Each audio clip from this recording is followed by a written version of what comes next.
A embaixada americana publicou hoje nas redes sociais um comunicado reforçando os ataques de Donald Trump à justiça brasileira.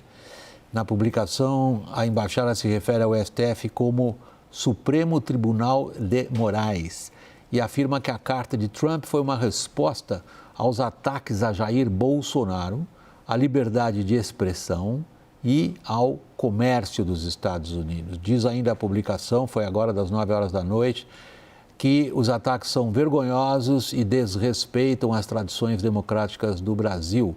Essa postagem da Embaixada Americana termina dizendo que está acompanhando de perto a situação. A situação é a seguinte: no Brasil, o STF respondeu às intimidações de maneira simples. Seguiu a agenda. A Corte retomou hoje o julgamento da ação da trama golpista acha-se que vai levar à prisão de Bolsonaro. Confira na reportagem de Luciana Amaral. O STF começou a ouvir testemunhas de defesa e acusação dos chamados núcleos 2, 3 e 4. O tenente-coronel Mauro Cid, que fechou delação premiada, voltou a ser ouvido e reforçou que Felipe Martins editou uma minuta golpista a pedido de Bolsonaro.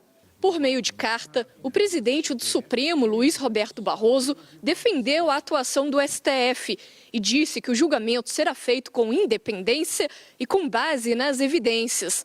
Disse ainda que no Brasil não se persegue ninguém, inclusive as Big Techs, outra acusação de Trump. Em mais um capítulo do embate, a plataforma Rumble e a Trump Media afirmam na Justiça dos Estados Unidos que Moraes emitiu o que considera uma nova ordem legal para bloquear contas no país.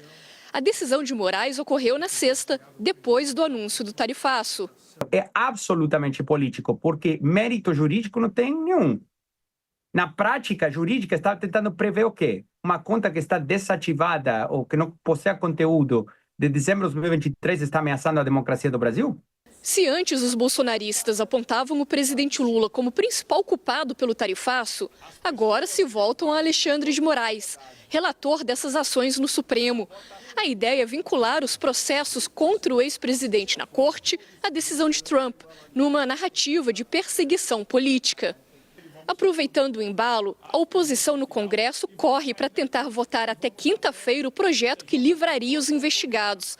Mas a avaliação de líderes partidários é de que tocar anistia agora seria ceder a Trump e abrir mão da soberania nacional. Apesar do discurso da oposição, um racha interno está explícito. O governador de São Paulo, Tarcísio de Freitas, presidenciável, busca se equilibrar entre os bolsonaristas e o prejuízo econômico do tarifaço para o Estado e passou a ser alvo de ataques de Eduardo Bolsonaro nos Estados Unidos.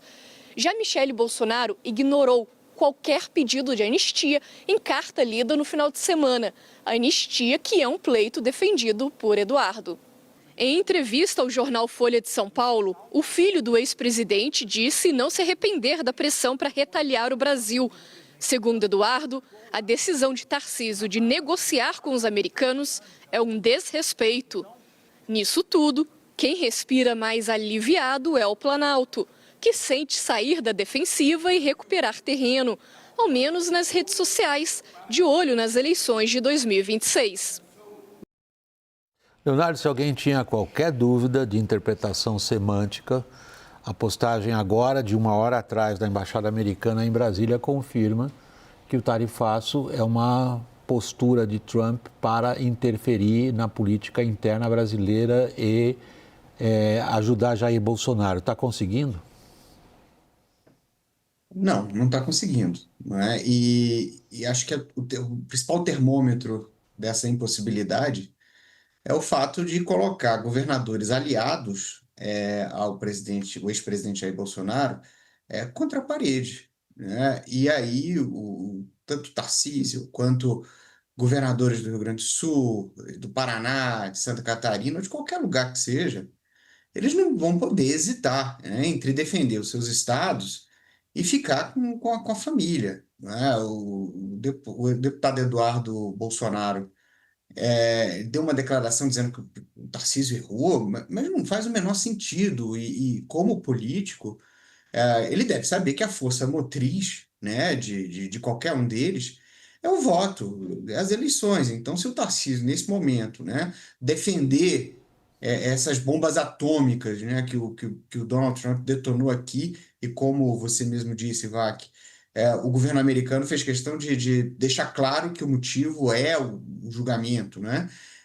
Então, ele conseguiu afastar os governadores, né? E afastando os governadores, afasta as bancadas, né? E então, eu acho que hoje a situação se reverteu e especialmente porque a gente tem um nó muito complicado que ninguém sabe como vai desatar, embora eu acho que a situação também não é boa para o presidente Lula, mas a gente fala isso na sequência. A gente vai ter tempo para entrar nesse aspecto, assim, separando um pouquinho, porque é bastante complexo esse conjunto. Eu queria, nesse momento, ter a tua avaliação. Em que medida o Brasil repete, Lorival, o que a gente viu acontecer em outros países, especialmente Canadá, o México eu talvez consideraria na lista, países na Europa também. O Trump vai lá, interfere no processo doméstico e consegue o contrário do que queria?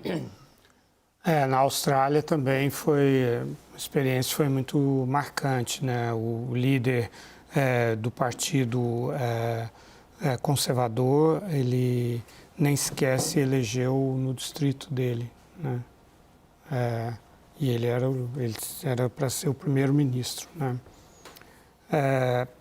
Então, são situações bem diferentes. Sim, né? São países bem diferentes. E ameaças diferentes. Né? O Canadá estava sob ameaça de anexação, né? O México tem essa relação comercial intensa, né? E tem as questões de imigração, de fentanil e assim por diante. Mas há algo em comum, que houve processos eleitorais nos 3 países, né? Durante essas crises desencadeadas pelo Trump. Houve posições bastante sólidas, né, dos 3 governos e eles obtiveram tentos eleitorais e políticos, né? Então, sem dúvida, a gente está vendo isso, sentindo isso na carne aqui no Brasil, né? A reação é natural, né, de defesa da soberania, né, de dignidade, de respeito, né? Não, você não vem aqui me dizer como que eu tenho que fazer as coisas aqui no meu país, né? Isso é instintivo, é natural e tal. Então, às vezes até pode prejudicar a própria estratégia, né? Assim, a própria racionalidade no caso no caso do Brasil, né? Assim, mas sem dúvida, ficando então no campo meramente político e não pragmático, assim, acho que é claro, o efeito é sempre esse, todas as vezes que houver uma investida dessa do Trump. Eu queria pegar esse lado político justamente. O Leonardo nos sugeriu, a gente vê como é que o Lula está tomando conta disso, mas a gente pega um pouquinho lá na frente. Daniel, começando por você. Qual é a percepção na política aí em Brasília dos efeitos do tarifaço sobre a capacidade de mobilização da direita? William, eu venho conversando desde meados da semana passada com diversas entidades do setor empresarial. São claramente pessoas que não são petistas, que provavelmente não votaram em Lula em 2022. E eu não escuto de absolutamente nenhuma delas qualquer tipo de preocupação ou desejo, preocupação relacionada ao tema da anistia, desejo de que a anistia, que é o grande tema para a família Bolsonaro, de uma espécie de resgate anunciado da família Bolsonaro para esse sequestro, ou seja, a economia foi sequestrada, pede-se um resgate no valor da anistia. Eu não vejo esse tema mobilizar minimamente o setor empresarial. Um setor empresarial que não é apoiador da esquerda, que provavelmente não votou em Lula, mas que não está achando nenhuma graça nessa história de condicionar uma mobilização da família Bolsonaro à aprovação da anistia. E aí, o que se percebe, olha, hoje mesmo tinha um deputado do PL de Minas Gerais com quem eu conversava, que acabou de vir de um fim de semana nas suas bases no interior de Minas e dizia: o setor cafeeiro está apavorado. E quando você fala com esse eleitor, do ponto de vista de qualquer parlamentar, senador, deputado, não tem nada que resista à realidade que é o que as bases dele impõem. Não tá se falando de anistia. O que se pede ali é uma atuação no campo comercial diplomático. Portanto, além desse racha que a gente está vendo, vejo prejuízos à própria capacidade da família Bolsonaro de falar com o seu eleitorado clássico. Como é que está esse lado que a gente vê dos presidenciáveis, possíveis nomes de uma direita? Sabemos que Bolsonaro está fora da eleição, ele mantém essa quimera viva por razões políticas próprias, todos sabemos que ele não disputa a eleição, há outros nomes aí sendo citados, e aí, como é que ficou para eles, como é que está para eles neste momento, Caio? Bom, nesse momento todos estão tentando readequar a rota que foi adotada nas primeiras horas seguintes ao anúncio do tarifaço, e o caso melhor disso é o Tarcísio de Freitas. Porque, em um primeiro momento, eles foram no impulso, uma atitude errada, uma avaliação, uma percepção péssima de risco e de onde estavam se metendo. E pensaram, primeiramente, numa adesão cega à tese bolsonarista, porque nenhum deles também vai adiante, muito à frente, em qualquer disputa nacional, sem o apoio do bolsonarismo, que vai dar para eles ali, sei lá, 20% dos votos, né? 25% dos votos. Então, eles sentem, sem pensar muito, no afogadilho, de imediato, em já apoiar a tese, foi o que eles fizeram. Só que aí, passadas 24 horas, 48 horas, chegou no final de semana, todos reavaliaram a rota. Eu tenho acompanhado bastante aqui o Palácio dos Bandeirantes, o Tarcísio de Freitas.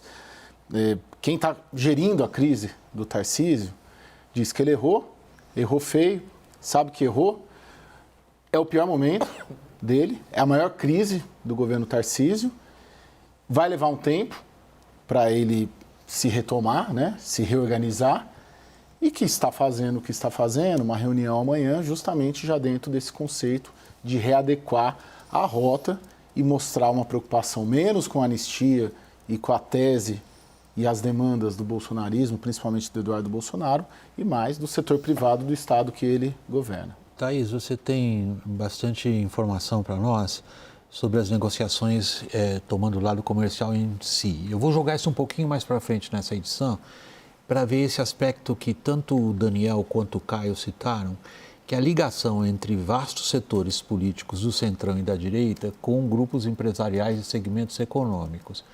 Que postura esses estão adotando? Eu estou falando da questão política, depois a gente vai pegar o lado comercial. Claro. William, tem uma cautela enorme e um descolamento que eu não tinha visto até então, né? Especialmente do Tarcísio.